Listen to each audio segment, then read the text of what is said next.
A torcida do Vasco pode acreditar que está tendo um trabalho ali muito legal, muito interessante. Eu diria que em todas as categorias do Vasco hoje tem grandes jogadores.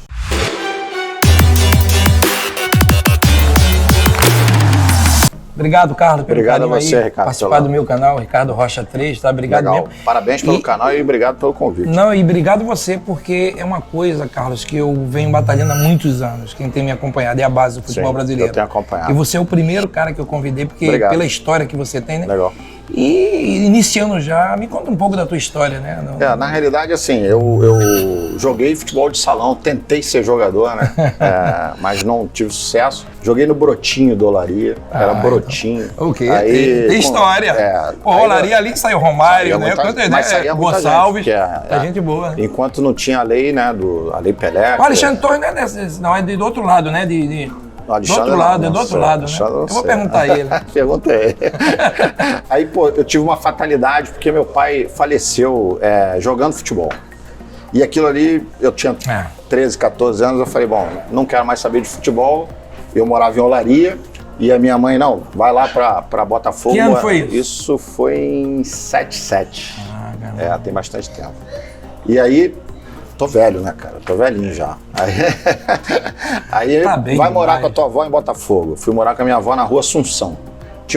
Nesse tempo tinha campos de pelada, né? Então a gente jogava pelada e tal, jogava ali. E aí um senhor que era treinador do Sírio-Libanês, que ficava ali em Botafogo, falou, não, vou te levar para jogar no Sírio-Libanês. Não quero mais jogar futebol não, cara. Não quero mais jogar, não sei o quê. Ele teve que ir lá convencer a minha avó para eu ir. E acabei jogando lá até 19 anos, depois fui jogar futebol amador mesmo, fui estudar, que não tinha mais tempo para ser um grande jogador como você foi. E aí meu pai também, ele trabalhou, enquanto ele vivo, ele trabalhou na Federação Carioca. E eu participava muito desse negócio de futebol e tal. Então o futebol sempre foi uma paixão. Mas aí eu fui estudar outras coisas, fui estudar engenharia, sou formado em administração também. E há 20 anos atrás eu tive a oportunidade de voltar para o esporte. Eu trabalhava na parte de engenharia, e aí eu recebi um convite para gerenciar um centro de treinamento. E a partir dali eu comecei a me aproximar novamente do esporte. E aí pintou a proposta para ir para a base do Flamengo. Legal. Nós fizemos um grande trabalho lá também, com o Noval, né? E hoje está aí colhendo os frutos de tudo isso. E depois eu fui para o Botafogo, passei um tempo no Botafogo, com o Maurício Assunção lá. O Corinthians fez um projeto no Tigres, lá em Xerém. Foi muito legal também, a gente participou ativamente, mais na parte de consultoria. E aí surgiu a proposta do Vasco, que foi uma proposta bem interessante, bem legal. Eu me apaixonei pelo projeto que o Campelo tinha, né? Para a base, ele não se furta em nenhum momento em investir na base, entendeu? Isso muito bem. Então, assim, isso foi... É a salvação para mim do futebol brasileiro. Exatamente. E foi extremamente positivo, entendeu, Ricardo? Porque uma das coisas, quando a gente sentou na mesa, na realidade não foi com ele, foi com o Fred, que era vice de futebol, eu não conhecia ninguém. Eles estavam ali passando a me conhecer, né? E eu disse para ele o seguinte, qualquer discussão antes de salário é projeto. Como é que a gente pode desenvolver o projeto, se eu vou ter carta branca para desenvolver algumas coisas que eu penso no futebol, o que eu estudei, enfim, se eu posso levar as pessoas que eu entendo que são capacitadas para tocar esse projeto, porque a gente sozinho não é nada absolutamente, então precisa de uma equipe forte. Hoje a gente tem pessoas extremamente capacitadas e inteligentes lá. E aí eu acho que isso acabou gerando um sucesso até a curto prazo. Eu acho que o Vasco hoje tem uma base Vamos falar do Vasco, está desenvolvendo bem. Voltando a esse trabalho de base, né? A gente vai falar do Vasco um pouco também. Mas como você vê o trabalho de base hoje no Brasil? Ele evoluiu? Você está sentindo essa evolução cada vez mais, esse trabalho de base no Brasil? Sim, eu vejo assim, profissionais extremamente capacitados desenvolvendo o futebol de base no Brasil. E cada vez mais a gente está discutindo isso, participando de reuniões. Existe um movimento dos clubes da base, né? A gente se reúne periodicamente, de 3 em 3 meses, para discutir não só o desenvolvimento na parte administrativa, mas também o desenvolvimento na parte técnica e tática. Porque isso é fundamental, não adianta a gente crescer e organizar o futebol de base se os meninos lá dentro não vão conseguir desenvolver o futebol que a gente espera deles. E até porque Hoje os treinamentos são muito diferentes, né, Ricardo? Você chegou no futebol... É isso que eu também... Vamos mudar um pouco. Quantos anos você chegou no futebol? 16 anos, 16 15 anos. Hoje um menino chegar com 15, 16 anos não consegue jogar, não consegue se desenvolver. Os meninos chegam no Vasco hoje com 7, 6 anos de idade. E nós temos categorias hoje do 6 ao 20, sendo que do 6 ao 17 é anual. Você tem uma comissão para cada ano de nascimento.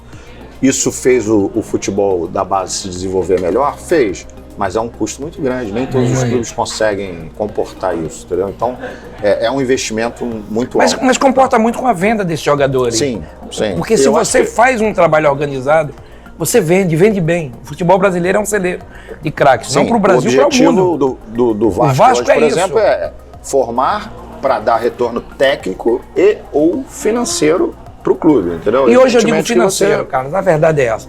Todos os clubes, eu trabalhei em alguns clubes grandes, né? E arrecadações anuais, né? Tem vários itens. Um deles é venda de jogador. Sim, não tem jogadores jeito. de base. Não está no orçamento do clube. Né? E isso preocupa vocês? Te preocupa os jogadores saírem tão cedo no Brasil? Muito. Essa lei Pelé, ela veio, eu acho legal. Porque a gente nós éramos prisioneiros, na realidade. Sim. Se ficava ali preso, não assinava um contrato, não podia sair, era tudo muito difícil. Ou se o atleta sai mais cedo por causa da lei Pelé. Eu acho até que ela tem que mudar um pouco. Eu acredito que o jogador brasileiro poderia ficar um pouco mais. Claro que é legal entrar o dinheiro, mas eles saem muito cedo, sem um campeonato nas costas. Às vezes, a gente conversa, tem alguns amigos. Completa. Ela não está completa porque ele não tem um brasileiro, às vezes, completo. Exatamente. Quando eu falo do Pato. O Pato saiu do Internacional, acho que não tem 40 jogos, não tem 30, talvez. É verdade. Né? Aí você chega na Europa, o Coutinho saiu muito cedo. Muito cedo. Jogando na segunda divisão. Muito cedo. Né, pelo Vasco da Gama, aí vai pra Europa. Ficou 3 anos perambulando. Não sai maduro. Exatamente. Então é muito difícil. Vai maturar lá, né? Vai maturar lá. É porque aí muita gente até fala isso, né? Por que o jogador, quando vai lá, se desenvolve fisicamente? Não. Não. É verdade. Aqui no Brasil se tem a qualidade... O Neymar saiu desenvolvido. Se tem a qualidade de desenvolvimento tanto quanto lá. O problema é que eles maturam lá, não tem jeito. E você acha que há uma confusão. Mas você acha que tem que mudar isso, tentar manter? Cada vez muito mais difícil. Acho que precisa. A Lei Pelé tirou o atleta, o jogador de futebol, da escravidão, né? Mas entregou ele pro capitão do mato. É isso aí. Porque na realidade... hoje você tem o empresário, o agente, não digo que eles estão errados, não, claro. Mas a lei... Ajuda muito, tá? Ajuda eu não muito, sou contra, não. Muito, tá? Também não. Eu sou contra a gente, não. Tem muita gente sérios. Não, a maioria. Eu diria que é a maioria. E hoje é imprescindível a ajuda deles dentro do futebol. A única questão que eu coloco é o seguinte, alguns têm muita pressa de vender o menino para poder ganhar o dinheiro também, né? Então, acho que isso acaba prejudicando de alguma forma. Antigamente, vocês tinham o sonho de jogar no profissional da equipe e vocês foram formados. Isso. Existe hoje isso? A gente isso? tinha esse sonho, né? Existe hoje isso? Hoje o sonho deles é ir para a Europa. E eu acho que essa é a grande diferença, entendeu? A gente tenta botar na cabeça dos meninos que é um passo de cada vez. Eles têm que ter o sonho de estar na equipe que está formando eles, lá no profissional, para depois, evidentemente, galgar outras coisas. Seleção brasileira, ir para o exterior, faz parte. Entendeu? Mas eu te pergunto, vocês fazem um trabalho, vamos agora chegar ao Vasco, em relação a essa garotada, conhecer um pouco o clube, saber o que é o Vasco da Gama. Né, você falou, e eu queria, dentro dessa pergunta, como é escolhido esses treinadores de base? Sim, vamos lá. Vocês têm uma filosofia de trabalho que implantam lá dentro? Sim, na questão da história do clube. A gente tem uma equipe multidisciplinar, e assistência social, psicóloga, nutricionista, pedagoga. E a gente, dentro do pouco tempo que esses meninos também têm para fazer alguma coisa extra, né? Porque eles treinam durante a manhã ou durante a tarde, estudam durante a manhã ou durante a tarde. Então eles estão ali à noite, às vezes um pedacinho do dia, para que eles possam escutar algo mais, né? Então tudo isso é trabalhado dentro de uma organização, e eles, evidentemente, recebem essa informação da história do clube. Na questão dos treinadores, existe hoje uma metodologia dentro do Vasco, né? Eu falo do Vasco, porque você pergunta do Vasco essencialmente. Hoje existe uma metodologia e existe um modelo de jogo e um modelo de treinamento, né? Isso está não só escrito, como a gente trouxe também um coordenador metodológico, que eu considero, se não é o melhor do Brasil, um dos melhores, que é o Próspero Paoli. Excelente, eu conheço. Que ele é um instrutor da parte metodológica da Conmebol e da CBF hoje, então eu acho que não tem o que dizer. A gente hoje tem um dos melhores, né? Cobiçados por outros clubes, mas a gente tem uma parceria grande já de anos, né? Já conheço o Próspero há muitos anos. Muito bom. E eu acho que o Vasco hoje está na frente nessa questão. Nós trouxemos esse coordenador metodológico porque a gente entendia... Eles analisam os treinadores também, tudo que entra ali. Tudo. Então, a gente entende assim, uma metodologia é um planejamento estratégico de uma empresa. Muitas vezes é escrito e é guardado na gaveta e não é acompanhado. Então a gente precisa ter quem acompanha, que é o coordenador metodológico, porque os coordenadores técnicos, hoje o Vasco tem formação inicial, que é de 6 a 10 anos, a básica, que é de 11 a 14, e a de alto rendimento, que é de 15 a 20. Para cada uma dessas fases tem um coordenador técnico, e eles têm que se falar o tempo todo, evidentemente, mas será que eu conseguiria fazer a metodologia ser tão bem implantada, eles trabalhando de forma isolada? Não. Eu teria que fazer eles se falarem e ter um cara aqui que fosse um coordenador metodológico para poder... Mas essa metodologia, tudo bem, mas ela vem do início, ali embaixo. Desde 6 anos de idade. É isso que eu ia te falar. Eu fui num campeonato em Portugal e me surpreendi. Eu conversei com um dos caras, um amigo meu que trabalhava no Barcelona, e eu fui ver o sub-8 dele, Brasil. Igual, né? Você fecha o olho e você vê o sub-8 Iniesta lá em cima. Exatamente. A saída de bola, o mesma toque de bola. Exatamente. E tem uma jogada que um garoto vai sair jogando e ele perde a bola e sai um gol. E ele olha, é um garoto. O treinador falou assim, continua. Mantém o nosso raciocínio. Eu fico olhando assim. Exatamente. Essa é a preocupação também com isso. De quê? Porque aqui se fala muito na categoria de base, você deve ser muito cobrado talvez, não sei agora. Pra ganhar. Títulos. Isso pesa muito, os treinadores se amarram no título. Isso não pode acontecer para mim, você tem que revelar. Claro que o título ele faz parte da formação do jogador. Eu acho que é uma coisa natural. Mas isso acontece hoje no Vasco, essa pressão por título também? Deixa eu te responder só anterior do treinador, né? Porque eu ia complementar exatamente em relação a isso. Os treinadores, todos eles, de todas as categorias, a gente faz entrevista com 3, 4. Todos eles, todas as categorias. O Marquinhos, que hoje é do Sub-20, vou citar o Sub-20, que é mais próximo lá do profissional e que já foi lá no profissional, a gente fez entrevista com 4 treinadores para escolher ele. E a gente entendeu que ele estava mais adequado para aquele modelo, para aquela metodologia que a gente queria. E a prova disso é o sucesso que ele vem fazendo aí no Sub-20.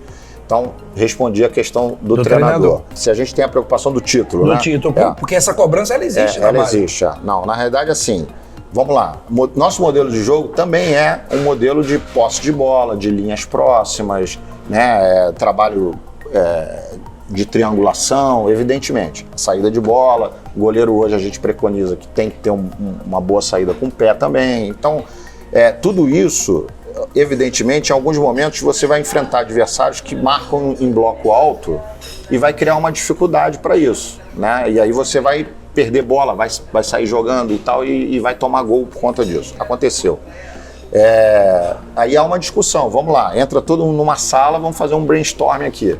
Treinador, coordenadores, vamos discutir qual é a melhor forma de se jogar. Se a gente coloca a metodologia engessada ou se a gente muda a metodologia. Claro. E aí sim a gente chega num consenso de que quando enfrenta um adversário, o jogo é circunstancial, né? O jogo de futebol é circunstancial. Então, dependendo da circunstância de jogo, você tem que se adaptar àquilo ali. Então, se tem uma marcação de bloco alto, não impede que você faça um jogo mais verticalizado, treinado. Não é o chutão. É o jogo verticalizado, treinado. Plano A, plano B, são coisas que acontecem no jogo. As mudanças no jogo. Então, num determinado momento, a gente identificou, por exemplo, que a nossa fase de conclusão, você tem a construção e conclusão, né? A nossa fase de conclusão, os times continuavam trocando passe. Havia uma preocupação de que se trocasse corredor, que se tocasse, que continuasse com a posse de bola, quando na realidade, o último terço do campo a gente considera que o jogador tem que ir no contra um, partir para dentro. Partir para dentro. Entendeu? A meta tem que ser o gol. Porra, essa é a meta. Então a gente, são correções que são feitas no decorrer do processo. Aí o título é natural. Existe a cobrança por título? Existe. De jeito não. No Vasco não. Não, no Vasco não, de jeito nenhum. Tanto é que nos pequenos lá, às vezes a gente é cobrado. Pô, mas os 7, 8, 9 anos não estão ganhando. Só que eu avisei ao presidente, a gente vai ter menos títulos no 7, no 8, no 9. Por quê? Porque os outros botam jogadores grandes, jogadores fortes, jogam de uma forma verticalizada para ganhar. E a gente tem que estar preocupado com a formação desde lá de baixo. Então, assim, vamos ter menos títulos lá embaixo? Vamos, mas vamos ganhar muito a partir de 11, 12, 13 anos. Por quê? Porque é um trabalho. Porque é o trabalho, entendeu? Então, lá na frente a gente vai ganhar. E faz parte da formação de um grande time o jogador ser vitorioso. Aí eu te pergunto, o profissional interligado à base, eu acho que tem que ser. É a única solução do futebol brasileiro. Sim. Aí você pega um treinador que ele não gosta de trabalhar com jogadores de base. Ele acaba teu trabalho. E isso acontece no Brasil. Um desespero de se contratar. Bom, o Vasco não está bem. Preciso de um treinador urgente. Esse treinador não gosta de trabalhar na base. Quer ver uma coisa que eu reclamei muito esse ano do Vasco da Gama, e graças a Deus aconteceu logo no início, quando se contratou vários jogadores, sai desesperado, atirando para todo lado. Eu falei, gente, eu não estou entendendo. O São Paulo foi campeão, está aproveitando a base. Sim. O Vasco foi vice e não está aproveitando a base. Isso não existe. Aí vem o Vanderlei, graças a Deus, né? É claro, também pelo peso que ele tem, pelo pé moral que ele tem. E eu conversei com o Vanderlei, eu falei da base do Vasco, antes dele chegar no Vasco. Eu não entendo como é que o Vasco não aproveita.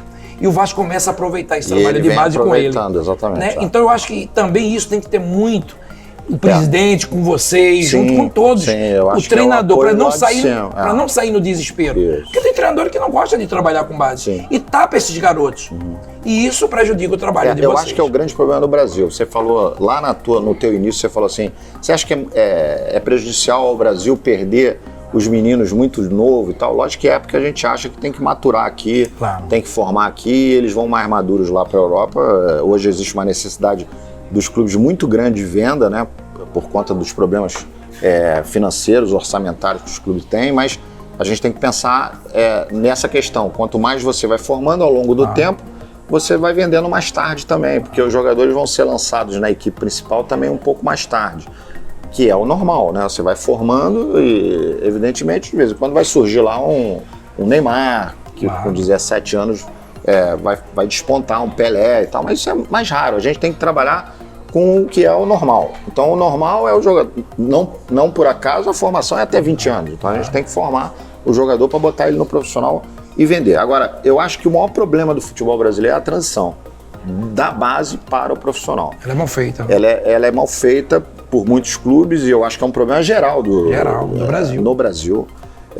E se perde muitos valores por conta disso, né? Porque você se perde ativos do clube, porque o jogador encerra contrato e muitas vezes não foi nem testado na equipe principal e o clube deixa embora, não tem a valorização devida, é o que eu falo, perde muito ativo e eu acho que isso tem que ser corrigido de alguma maneira no futebol brasileiro, porque não é possível que um jogador não valha pelo menos o retorno do investimento. Exatamente. Né? Isso é uma questão.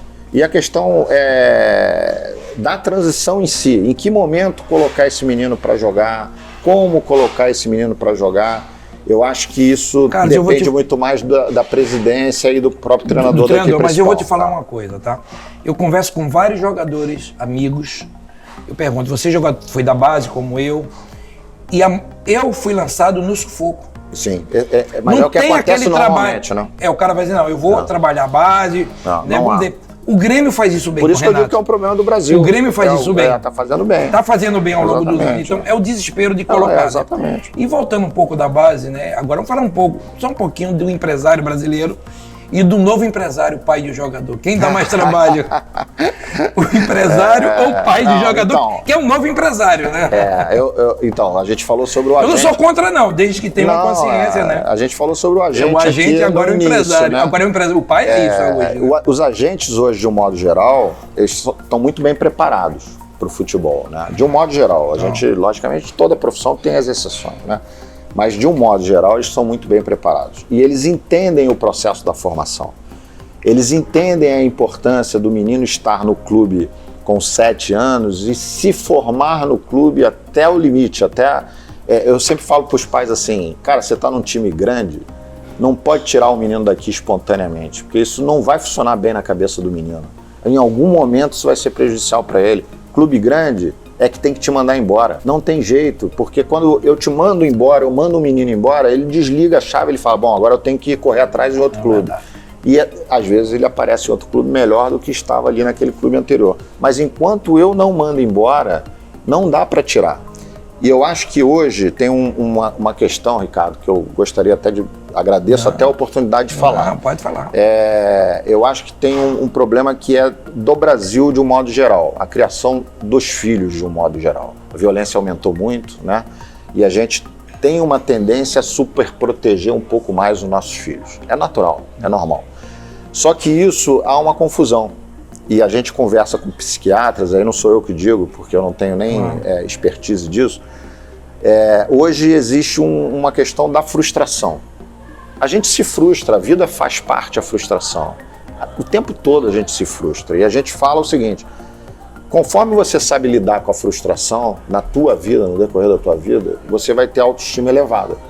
Se você não souber lidar com a frustração, você vai ter autoestima baixa. O que os pais estão fazendo hoje? Estão resolvendo a frustração dos filhos. Ah, o meu filho não gosta do determinado treinador. Então tira o filho dali e bota em outro clube. Meu filho não gosta de determinado professor na escola. Então tira o filho da escola e bota em outra escola. Só que os pais não vão estar aí a vida inteira, né? Que tipo de formação você está dando para o teu filho? E nem todos vão ser atletas de futebol. Nem todos vão ser atletas. Eles têm que estar preparados para a vida. Entendeu? Então, assim, eu vejo uma ansiedade muito grande dos pais e que o menino seja um jogador. Solução. A gente fala isso. O Eduardo Húngaro, que é o nosso coordenador técnico do 15 ao 20, ele fala uma coisa que é interessante. Antigamente, o jogador de futebol, ele iniciava a carreira aos 18, 19, 20 anos e até 35, 40 anos. Hoje eles estão começando aos 6 e encerrando aos 15. Por quê? Porque essa encheção de saco, essa exigência... Então, e a própria família, isso que você me conta, cara. Tem um amigo meu que ele me contou uma história uma vez que bate no que você falou. O empresário procurou, o pai do garoto procurou ele, né? E na conversa, o pai do garoto pediu R$5.000, né, para essa pessoa cuidar do jogador. E eu achei inteligentíssimo. Essa pessoa falou, amigo, quem tem que sustentar... O garoto tinha 12 anos. Quem tem que sustentar teu filho é você e não eu. Então, um garoto com 12 anos, ele queria R$5.000 por mês. Imagina. E ele não ganhava. E você já sabe que existe isso. Existe. Né? Muito no futebol brasileiro. É um absurdo, mas essa pressão, ela existe no garoto. Exatamente. Né? Então é bom a gente sempre contar a história da base da carreira, dessa pressão. Exatamente. Que existe iniciando muito cedo. Né? E voltando um pouco à nossa seleção brasileira, falar um pouco, né? A seleção brasileira, nos últimos anos, para mim tem sido a maior decepção na base. Isso tem refletido até mal no trabalho da base que é feito no Brasil. Né? Claro, e quando todo mundo fala a seleção brasileira, eu falo os clubes. Porque quem tem que revelar não é a seleção brasileira. Sim, são os clubes. Os clubes revelam e o jogador é convocado. Exatamente. É isso que acontece. É o que tem que se acontecer. Então, às vezes, o jogador vai, eu até conversando com o Branco, eu digo, Branco, vocês precisam mudar alguma coisa depois dessa derrota de quê? Uma coisa é o clube. A norma do clube é uma, aqui é outra. Isso aqui é seleção brasileira. Sim. É o ápice de qualquer atleta, na base ou no profissional. É você chegar numa seleção brasileira. Sim. Como você vê esse trabalho nesses últimos anos? Porque foi um caos. A gente está na Sub-17 hoje jogando uma final porque é no Brasil. Sim. Se fosse no Peru, a gente estava eliminado. Sim. Então, como você vê esse trabalho de base? A gente já foi eliminado no 20, né? Nos 20, 17, a gente não está ganhando nada. Nada. Né? Agora, com a chegada do Branco, foi um ganhador, já ganhou alguns torneios, né? Começa a mudar essa mentalidade. Como faz para mudar isso? Então, o jogador ele chega na seleção querendo um jogo e já ser vendido. É se valorizar. E os clubes também, né? Às vezes forçam barra para o menino ser convocado e tal. Então, assim, eu acho que estou contigo nessa. Eu acho que a gente, nos últimos anos, a gente virou perdedor, né, na base. Isso não é bom, não reflete bem para o trabalho dos clubes, né, de um modo geral. E eu acho que a única forma de mudar isso, porque eu sempre falo o seguinte, a individualidade ela aparece quando você tem um trabalho de equipe muito bem feito, muito bem elaborado, né? Então a seleção talvez seja um problema essa questão de convoca aqui, o cara treina 2 dias e vai para a competição 3 dias. Uma outra questão que a gente debate muito será que tem necessidade de um menino com necessidade, a gente sempre acha que tem, porque faz parte da formação dele. Mas, por exemplo, o Thales e o Renier agora estão indo para a seleção sub-17 para disputar o Mundial, né? Que é aqui no Brasil. Muito se discutiu isso, né? Pô, mas é válido? Os meninos já estão jogando na equipe principal do Flamengo, do Vasco. É válido eles disputarem o Mundial? É válido no aspecto da formação, né? Mas se esse menino não for com a cabeça para disputar um Mundial sub-17, não vai adiantar nada. Então, assim... Mas eu te pergunto uma coisa. Vamos lá, Thales Magno. Ninguém conhecia ele esse ano. Ninguém. Então ele tem 3, 4 meses jogando bem, tá? Bem, Ele tem que ir com essa mentalidade sim para a seleção brasileira. Sim, então, a gente ele tem que ir com esse espírito. E a gente tem que colocar isso na cabeça dele, né? Porque faz parte dessa. Porque se coloca o sonho dele, não, daqui a pouco tu vai pro Real Madrid, pro Barcelona, e ele esquece um pouco que é a seleção brasileira, quando ele não jogou. E o Mundial ele é muito importante. Para valorizar também. Evidente. Então isso tem que ser colocado na cabeça dos meninos. Eu acho que o aspecto de alguns fracassos que a gente teve na seleção foi muito essa questão. Teve jogadores que já estavam na Europa jogando e foram convocados para o Mundial. Será que eles vieram com a cabeça para a seleção brasileira sub-20, né? Eu acho que isso teria que ser melhor trabalhado. Por quem? Pelos clubes ou pela seleção? Pelos clubes e pela seleção. Os dois juntos. Os dois juntos, entendeu? Tanto é que o Branco agora, eu tenho acompanhado toda a evolução, porque a gente tem feito muitas reuniões lá. Tá colocando lá pedagoga, psicóloga.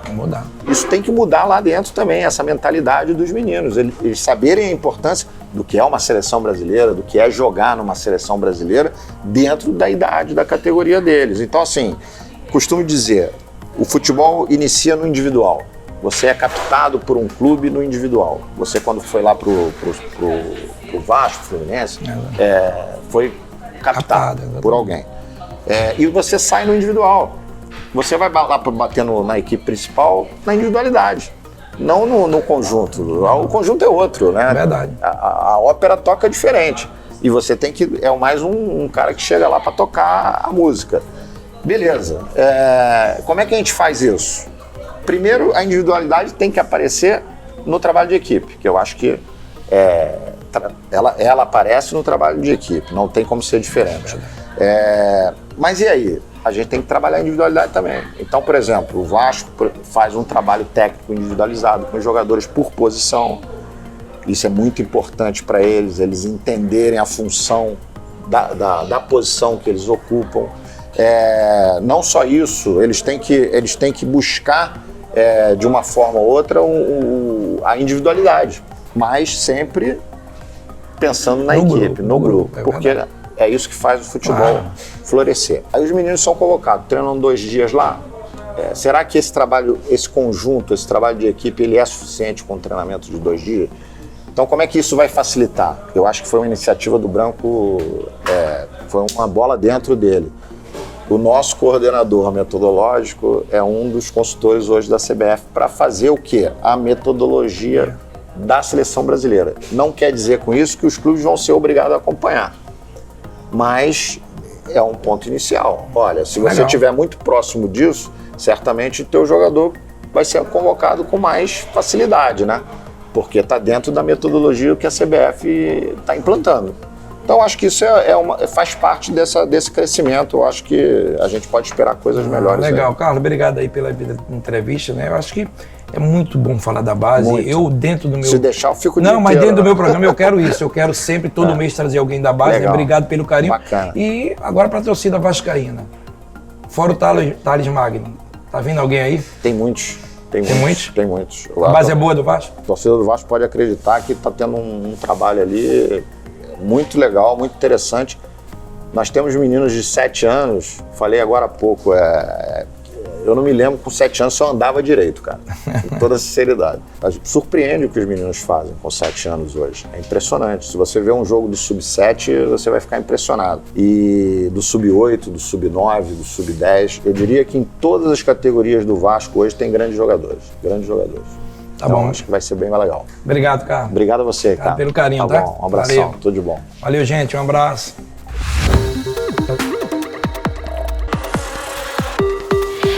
Alô, galera. Eu sou o Carlos Brasil. Bati um papo bem legal com o Ricardo Rocha. Curte lá, compartilha, sinaliza lá para curtir o canal Ricardo Rocha 3. Bem legal. Conto com vocês. Um abraço.